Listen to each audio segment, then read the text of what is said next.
আমার যদি না থাকতো তো আপনাদের মতো বিএনপি গজে যে এত বছর টিকতো না দলে, যেটা এটা আমরা মানতে পারি। জামাতের জন্মই দিয়েছে জিয়াউর রহমান এই দেশে। ভাই জামাতের শুনেন, এটা শুনে তো আপনি এটা খালেদা জিয়াকে বলি, খালেদা জিয়া শুনেন। আপনারা তো খালেদা জিয়ার অস্বীকার করতেছেন, আপনারা তো খালেদা জিয়াকে অস্বীকার শেখের বেটি হাসিনারা এই দেশে কোনো জামাত রাখতো না, জামাতের জন্ম তো জামাতে শুনেন তো হাসিনা তো নিজে তো নিজে অদৃশ্য হয়ে গেল, হাসিনা তো নিজে অদৃশ্য হয়ে গেছে, এখন তো আপনারাও অদৃশ্য হয়ে যাবেন। আপনারা আপনাদের তো জ্বলেনকে জল হয় কেন খুরশেদ আলমের নাম নিলে? খুরশেদ আলমকে বাদ দিয়ে আপনারা তো চুলকায় কেন ইসলামী ব্যাংক আপনারা খাওয়ার জন্য, আপনারা চুরি করার জন্য বসে আছেন। কেন চুলকায় এত? আপনি অ্যাকাউন্ট যে কোনো ব্যাংকে আমাদের টাকা খেতে আমাদের চুলকাবে না, আপনি আমাদের টাকা খেতে আমরা চুলকাবো না। কথা কেন আমাদের টাকা শুনেন। বাংলাদেশে বিগত টাইমে তেলের যে বিশাল সংকটটা তৈরি হয়েছিল, তেলের সংকট তো বিএনপি সরকার সমাধান করতে পারলোই না। তখন সমাধান করলো কি, যে জামাতের সঙ্গে নিয়ে যখন 5 জনের কমিটি করলো, তারপর তেলের সমস্যার সমাধান। এখন বর্তমান ইসলামী ব্যাংক নিয়েও বিএনপি যে পরিস্থিতি তৈরি করতেছে, ভবিষ্যতে এটা সমাধান করার জন্য জামাতের হাত পা ধরতে হবে কিনা বিএনপি কে? আমরা তো মনে করতেছি যে জামাতের হাত পা ধরতে হবে। এখন স্যারের মতামত কি আসলে আমার সাথে মিলে কিনা একটু বলবেন। আর মনিরুল ইসলাম রবি ভাইয়ের কাছে আমার একটা প্রশ্ন, বাংলাদেশ বর্তমান জাতীয়তাবাদী দল বিএনপি বর্তমানে ভালো জিনিস মানে খারাপ জিনিসটা ভালো করার পরিবর্তে একটা ভালো জিনিসটা খুশিয়া নষ্ট করতেছে, মানে আর খারাপ জিনিসটা ভালো করতে পারে না। যেমন ইন্ডিয়া থেকে বাংলাদেশে যে পুশিং করতেছে, ওইটা কি ইন্ডিয়া থেকে বৈধ? যদি আমাদের বাংলাদেশের নাগরিক হয়ে থাকে, তাহলে ইন্ডিয়া বৈধভাবে আমাদের সরকারের মাধ্যমে, সরকারি হস্তক্ষেপের মাধ্যমে আমাদের দেশে পাঠাইতে পারে না ওই মানুষগুলা? যে অবৈধভাবে তারা কেন পুশিং করতেছে, এটার বিপক্ষে আমি বিএনপি কে কোনো কথা বলতে দেখতেছি না। নাসিরউদ্দিন পাটোয়ারি যাই আন্দোলন করে, কিন্তু বাংলাদেশ সরকার স্বরাষ্ট্রমন্ত্রী শিলং সালাউদ্দিন সাহেব কি করে? এই বিষয়ে তো সালাউদ্দিনের কোনো বক্তব্য দেখি না। আর তিনি যে ইসলাম শিখায়, ইসলামী ব্যাংক শিখায়, ইসলাম শিখায়। এখন মনিরুল ভাই এই বিষয়ে একটু বলবেন যে তিনি ইসলাম শিখায়, কিন্তু ওই যে অবৈধভাবে যে পুশিং হইতেছে ওই বিষয়ে কোনো বক্তব্য দেয় না কেন সালাউদ্দিন সাহেব?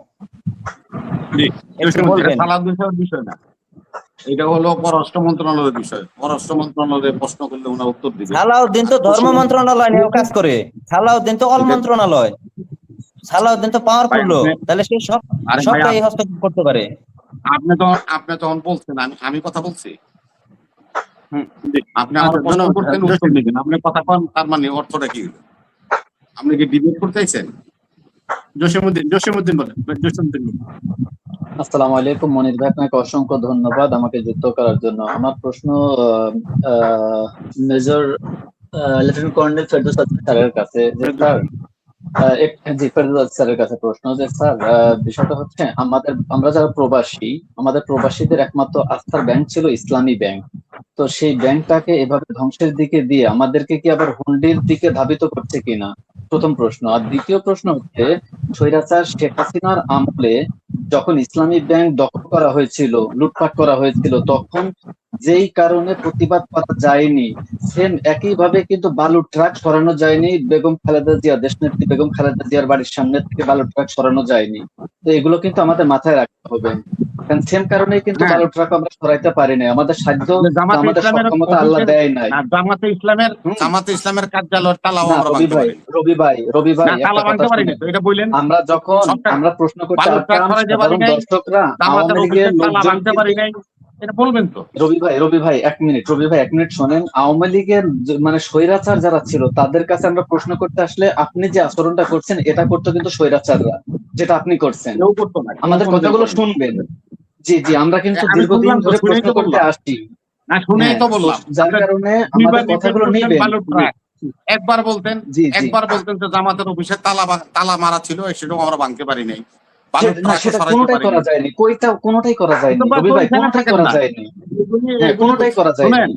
এগুলি করতে করতে 17 বছরে 20,000 মানুষের প্রাণ দিতেছে। ইলিয়াস আলীর মতো একজন এমপি, আমাদের হিরুর মতো লাকসামের এমপি। রবি ভাই আমার বয়স 42 বছর, রবি ভাই আমার বয়স 42 বছর, দীর্ঘ 15-16 বছর। রবি ভাই আমি তো একদম বাচ্চা শিশু না, আমার বয়স 42 বছর। তো এই 42 বছরে বাংলাদেশের রাজনীতি দেখে আসতেছি, আমি কোন দলের সাথে যুক্ত না ভাই, কথা বুঝছেন, আমি কোন দলের সাথে যুক্ত না, কিন্তু বাংলাদেশের প্রেক্ষাপট দেখে আসছি। ধন্যবাদ, সালাম আলাইকুম।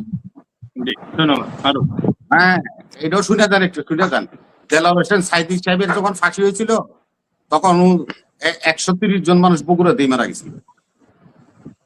আসসালামু আলাইকুম। আসসালামু আলাইকুম। আমি আমার প্রশ্ন মনির ইসলাম রবির ভাইয়ের কাছে।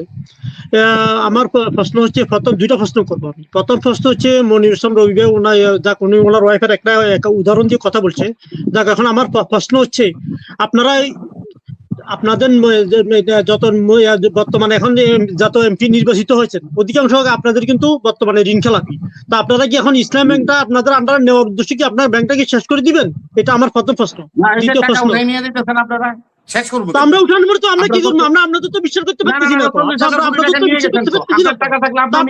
আপনারা তো ঋণ খেলাপি, আপনারা তো ঋণ খেলাপি।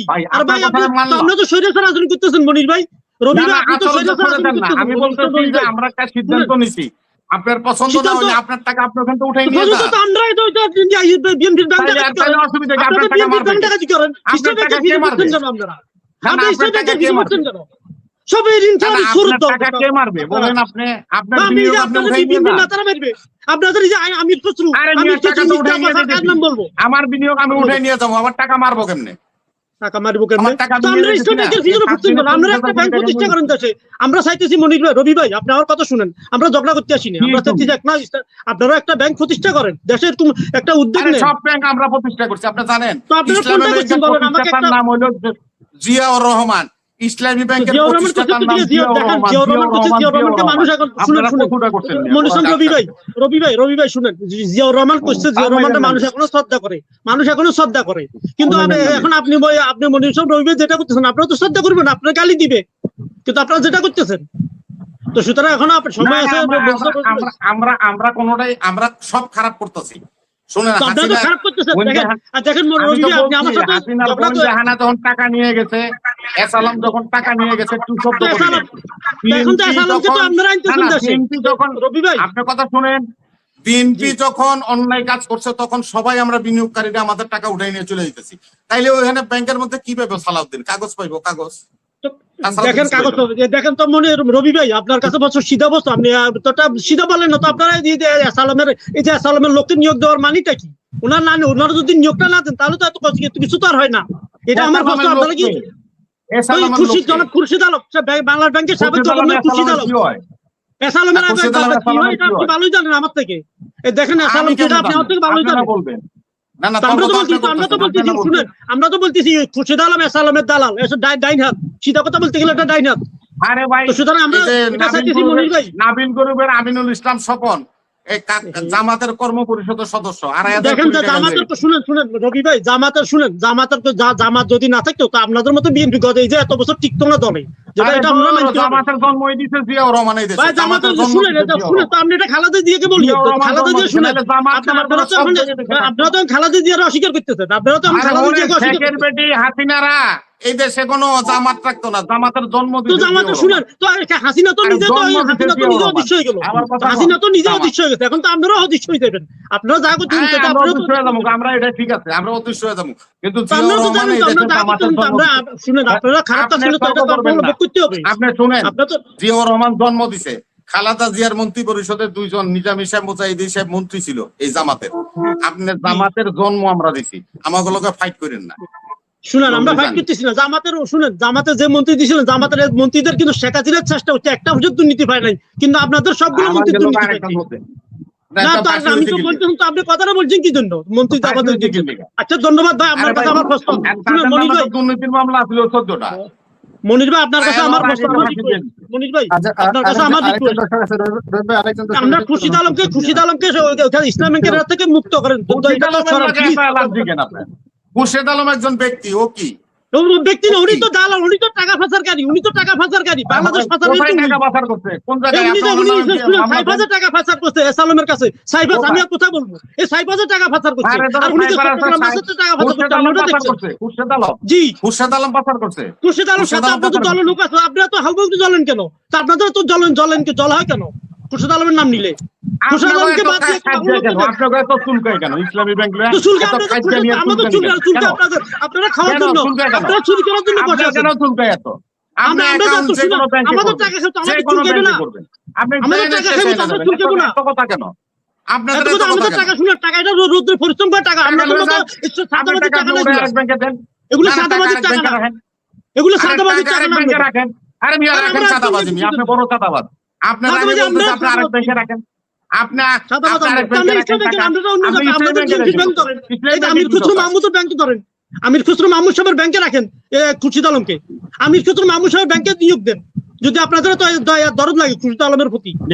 আচ্ছা ভাই, আমি আরেকজন দর্শক আছেন একটু বাংলাদেশ প্রশ্ন ব্যাংক নিয়ে যেখানে আলোচনা ইচ্ছে সেখানে দিব, অসুবিধা কি? ফিরোজ হাসান